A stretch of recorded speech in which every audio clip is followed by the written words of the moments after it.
Yesus, bahkan sampai menganggap Yesus itu adalah Bapa sendiri kan. Justru saya melihatnya mereka lupa seandainya Yesus tidak datang atau belum datang, apakah kira-kira kita ini Tritunggal ya? Waduh, saya nggak mau berpikir. Tetap Tritunggal, bro. Tetap Tritunggal, bro. Saya nggak mau. Walaupun Yesus tidak datang ke bumi ini, tetap Tritunggal kita. Ya, maksud saya Pak Wawan, itu yang saya ingin tanyakan ke kayak Pak Justin atau Ibu Sofi ya. Karena legalitas Tritunggal paling kuat itu kan justru nyata di saat perjanjian baru, Pak Wawan. Dan yang kadang kita lupa kan, dari perjanjian lama ke perjanjian baru itu rentan waktunya itu sangat jauh kan. Kita ngelihat ke depan aja 10 tahun itu nggak kebayang apa Pak Wawan. Kalau kita baca Alkitab perjanjian lama sampai perjanjian baru itu kan ribuan tahun, hanya beberapa lembar aja Pak Wawan. Jadi bolak-balik perjanjian baru, perjanjian lama hanya untuk mencari hal-hal yang mungkin sudah semestinya kita tidak perlu terlalu berfokus ke sana ya. Karena firman Allah sudah menjadi manusia, sudah menjadi Tuhan, sudah menjadi manusia, sudah menjadi penjelasan kepada kita, sudah mewujudkan diri. Allah sudah menyatakan dirinya kepada kita dan mengajarkan kepada kita secara langsung apa yang Allah inginkan melalui Yesus, ya kan? Jadi seharusnya kita berfokus saja sama pengajaran itu Kristologi, Yesus. Pak. Oh, itu Kristologi ya Pak Justin ya? Iya, Tritunggal itu bukan masalah, bukan Yesus, Pak. Tritunggal itu, Pak. Jadi begini ya. Ini kita bahas perjanjian lama ya. Semua orang Yahudi, Pak, orang Israel, terutama juga para murid Yesus, itu memahami bahwa Allah yang esa itu adalah Allah yang berpribadi. Betul ya, Pak ya? Iya. Nah, Allah yang berpribadi berelasi dengan manusia yang juga pribadi. Nah, sekarang menjadi pertanyaan untuk kita semua. Ketika manusia berelasi dengan entitas lain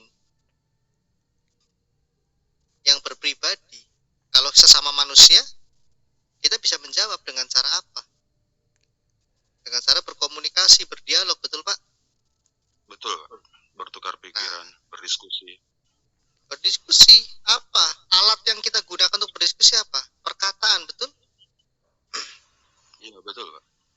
Nah, Allah di dalam menjangkau manusia pasti dengan perkataan, firman, betul ya?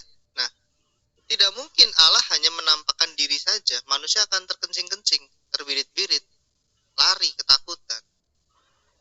Karena Dan dipikirnya adalah manusia secara itu ya Pak Justin ya. Betul. Jadi Allah itu tidak pernah menyatakan keberadaannya, karyanya dan sebagainya itu dengan hanya berdiam, tersenyum, kemudian bim salabim membuat manusia menjadi terkejut melihatnya dan memahami Allah. Nggak seperti itu.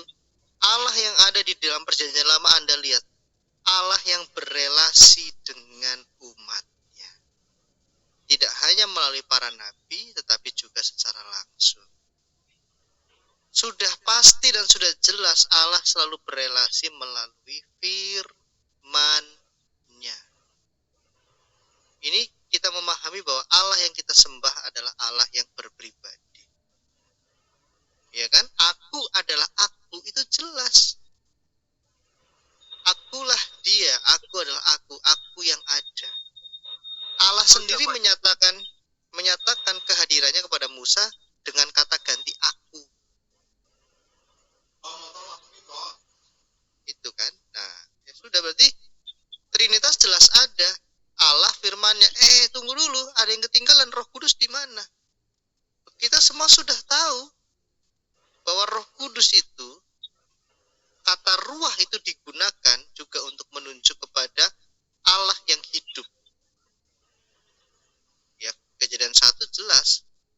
Merah kefet itu Roh Allah mengerami, menaungi, memberikan kehidupan, menghangatkan.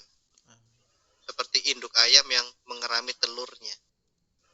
Jadi Allah yang adalah dan pencipta menyatakan kemahaannya itu yang tidak dapat terjangkau sehingga menjadi terjangkau dalam batasan tertentu melalui firman-Nya. Dan kita yakin bahwa Allah itulah sumber kehidupan dan selalu menjaga kehidupan, menyatakan bahwa Dia adalah Allah yang hidup. Allah, firman-Nya dan Roh-Nya itu terlihat di dalam perjanjian lama. Kalau kita memahami tentang Allah yang berpribadi. Tidak ada masalah kekristenan dengan Yahudi saat itu. Permasalahan yang para rasul hadapi adalah penerimaan orang Yahudi kepada Yesus. Itu saja. Tidak ada orang Yahudi. Itu. Kalau seperti itu perjanjian lama, berarti apakah kalau kita ambil perspektif perjanjian lama saja, berarti Yahudi sekarang itu juga pahamnya Tritunggal ya Pak Justin? Loh, kalau Anda baca literatur Yahudi Pak tentang Dafar Elohim, Memrah Yahweh, bahkan terkonfirmasi di dalam filsafat Yahudi tersendiri di abad pertama, yaitu Rabi Philo, itu jelas menjelaskan tentang logos atau Memrah itu sebagai Dafar itu sebagai pengantara antara Allah dengan manusia.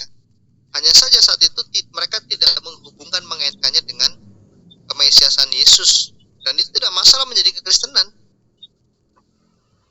Ya, maksud saya saat ini Pak Justin, kalau kita pakai posisi saat ini, apakah Yahudi itu sudah Tritunggal Pak Justin? Karena mereka belum menganggap Mesias itu sudah datang ya. Tuh, ketritunggalan Allah di dalam kekristenan itu kan yang menjadi sering disalahpahami adalah ketika mengkaitkan dengan Yesus. Nah ini makanya tadi saya juga sempat interupsi Bapak. Jadi filosofi dasar ketritunggalan itu bukan bicara Allah, Yesus, dan Roh Kudus, bukan, tapi Allah Bapa, Anak Tunggal Bapa, dan Roh Kudus. Anak Tunggal ini adalah firman yang tunggal. Tapi langsung mainkan dengan Yesus. Yesus itu kan nama untuk manusia. Makanya malaikat Gabriel kepada Yusuf, namailah anak itu. Berarti untuk anak yang lahir. Tapi orang sering salah kaprah. Tritunggal adalah Allah, Yesus, dan Roh Kudus. Nah, kalau sudah ngomong Yesus, jelas kemanusiaannya ikut. Nah, ini sistematikanya parah. Yang betul adalah Allah Bapa, firman-Nya yaitu Anak Tunggal Allah, dan Roh Kudus atau Roh Allah itu.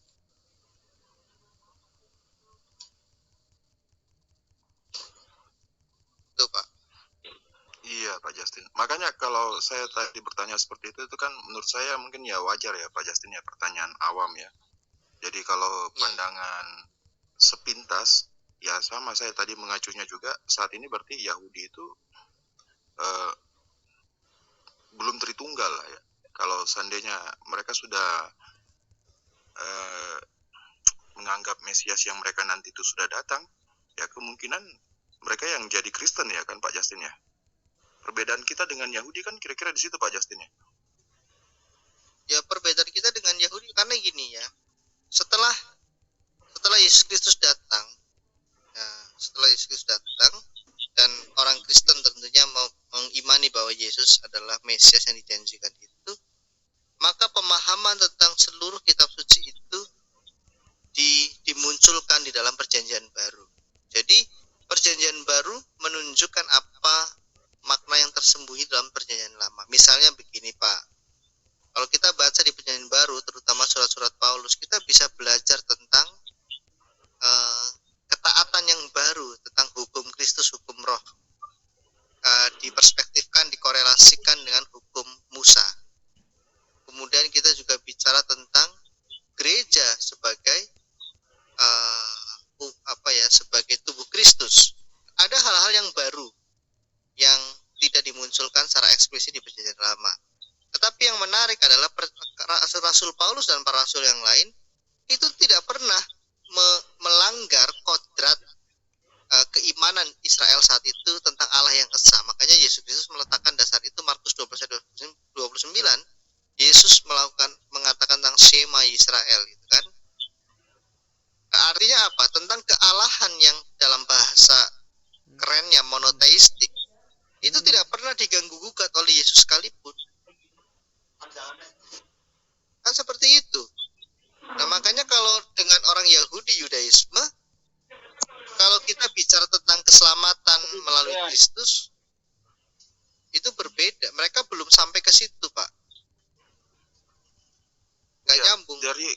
kalau kita nyambung secara sederhana, kalau Mesias yang mereka nantikan itu sudah datang, mereka akan punya perjanjian baru ya.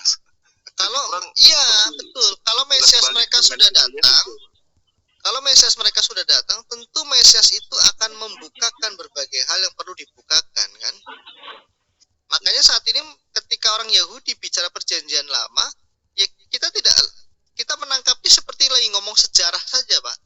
Tidak ada surga, tidak ada akhir zaman, ya kan? Ya, dan dari sisi kita tidak meyakini Mesiasnya yang dia nanti itu akan datang kan Pak, karena Pasti. menurut kita Mesiasnya sudah datang kan. Pasti, justru dengan mengapa Yesus yang adalah Kristus itu menjadi pusat keimanan kita meyakini dia Mesias. Kita lihat ajarannya. Kita tidak bertemu dengan Yesus, tetapi kehadiran Yesus melalui ajarannya itu kita rasakan dan terkonfirmasi sepanjang abad. Ajaran itu diwariskan kepada para rasul dan kita melihat betapa luar biasanya pewahyuan Allah melalui perjanjian baru, Pak. Apalagi kalau Anda baca surat Roma itu paling banyak mengutip perjanjian lama, Pak. Artinya ini bukan, makanya dikanonkan sebagai kitab yang berotoritas. Masalahnya orang Kristen juga membaca perjanjian baru seperti membaca kisah tentang Mesias. Nah, ini yang harus diluruskan. Padahal di Berarti, dalam Pak Justin, kalau perjanjian baru nggak seperti itu. berarti kalau pernyataan saya yang pertama tadi itu agak sedikit melenceng, berarti yang benar seharusnya perjanjian baru dan hadirnya Mesias itu justru menjadi penegasan Tritunggal ya mestinya Pak Justin. Ya, ketritunggalan Allah yang Maha Kudus ya, itu dapat dilihat lebih jelas melalui karya penebusan, Pak. Karya penebusan itu. Tetapi tanpa ada kehadiran Kristus pun, maka Allah yang Tritunggal itu nyata di dalam perjanjian lama. Hanya saja Ya, maksud saya butuh Yesus ketelitian. melalui penebusan ini menjadi penegasan Pak Justinnya. Apalagi Yesus sendiri berkata kan bahwa ada 3 yang bersaksi di dalam surga ya kan.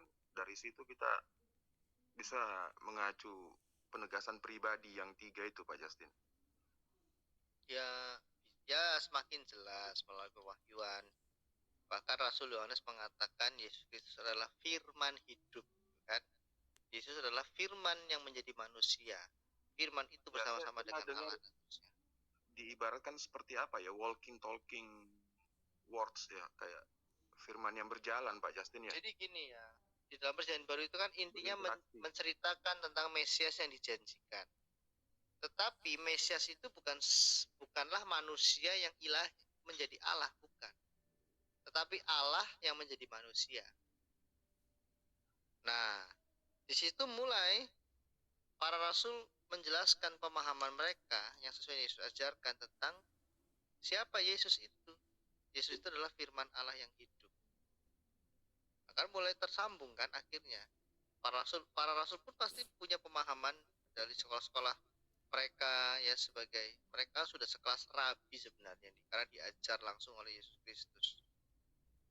Makanya sangat indah tuh melihat tulisan Rasul Yohanes tentang firman hidup itu, living word. Makin jelas kan, karena para rasul meyakini bahwa Yesus adalah firman. Yesus berkata, aku datang dan keluar dari Allah, aku dan Bapa adalah satu.